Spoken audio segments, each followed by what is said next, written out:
Hello everyone. In this demo, we're going to be using tape and scissors for a really effective, cheap, easy technique in sculpture. So I'm going to demonstrate that for you right now. So what I'm going to demonstrate for you is how to make tape replicas of an object. So what I'm going to do here, I'm going to try to get this tape started. That's the hardest part of the entire thing. So essentially what we're going to do is we're going to wrap an object once, sticky side out with tape. So this is the sticky side. And then we're going to do it again, sticky side in. So that what we're going to end up with is basically a sleeve that is an exact replica of whatever it is we are taping.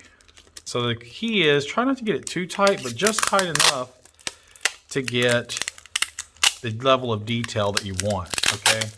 And so that's going to be the trick. Different brands of tape, different types of tape work better, and some work less so.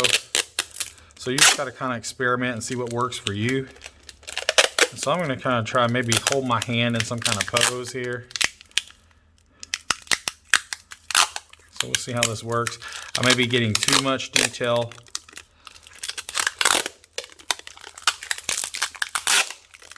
So we'll just see here.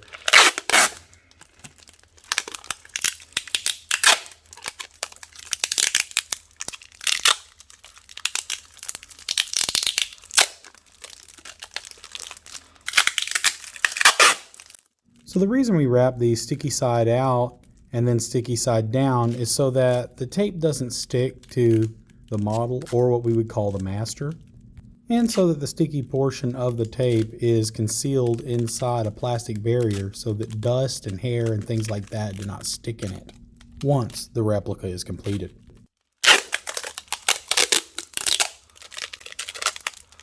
Oh, we better take off that wedding ring. That could be bad.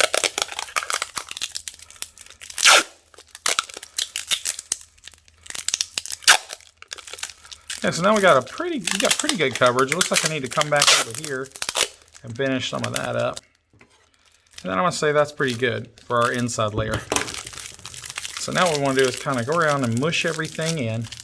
Make sure we get a pretty good, solid, tight fit. Hands are one of the more difficult things to do, as you can see.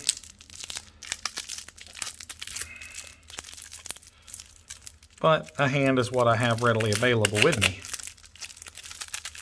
So we're going to kind of mush in that detail. Now I want to come in here again, sticky side down.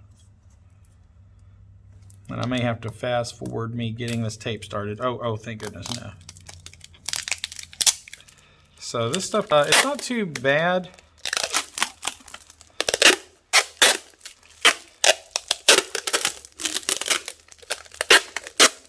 If you were going to be doing a bunch of these sculptures, I would say one of the best ways to do that, you can get a big roll of tape like this on Amazon for pretty inexpensive. I think it's like 30 or 40 rolls. They come out to almost like $1 a roll.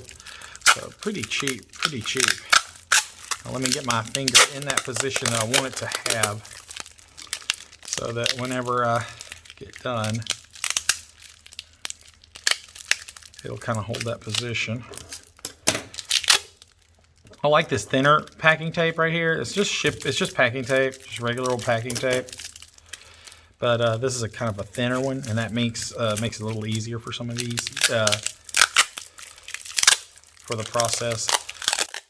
When you're wrapping your object in tape, you want to make sure that you are careful not to wrap it so tight that you distort the image. It takes a lot of vigilance because I see this mistake repeated often. You could easily obliterate the forms that you thought were interesting in the first place and cause you to pick this object as your master. I think that one of the things that makes this so common is the amount of pressure it takes to get the tape off of the roll. I haven't got this one yet, so let's come around and get this finger. It's still sticky.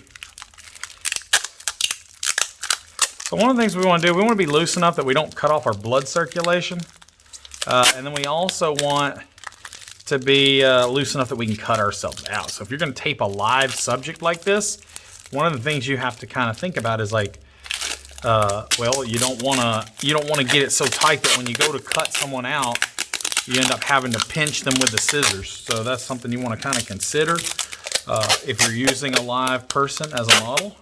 I really think this works great. You know, if you take someone else from class and then you tape them, they tape you, and so then you get the full access and the full utilization of all your body parts, right? So I'm taping my own hand, and so I'm not able to utilize my left hand, which is not a good thing because I'm ambidextrous, and so I use both hands for many things. I can write with either hand. I can paint with either hand. There are things I prefer to do with one hand or the other, but okay, so now we're ready to try and see if we can wiggle our way out of this. Look, the idea is we want to cut as little as possible to be able to get out, but you know, as detailed as this is, as much as I got each finger, I may end up having to do a lot of cutting and a lot of taping. But we'll see what I can do to get out of here.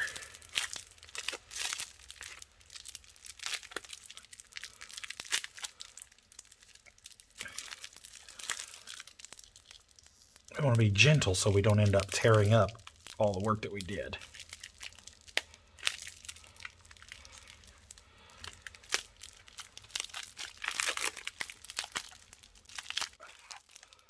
All right. Now we just want to tape this thing back together, and no one will ever know it was cut because it's all made out of tape. Every bit of it, right?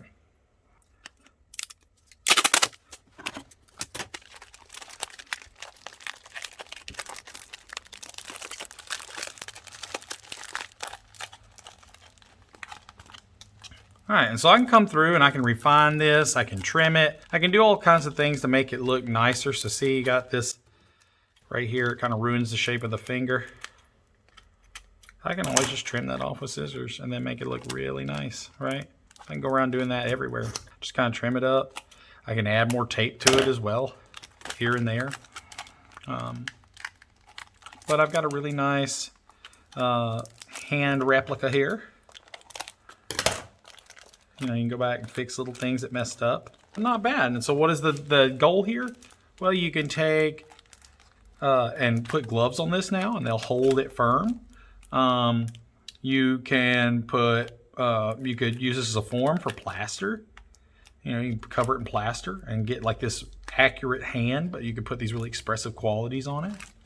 You could make objects, maybe like something that you want to glow. Like you could do a giant, I've seen people do giant jellyfish and light them from the inside with lights, like Christmas tree lights and things like that. And they end up looking like these really weird, glowing, amorphous blob sculptures.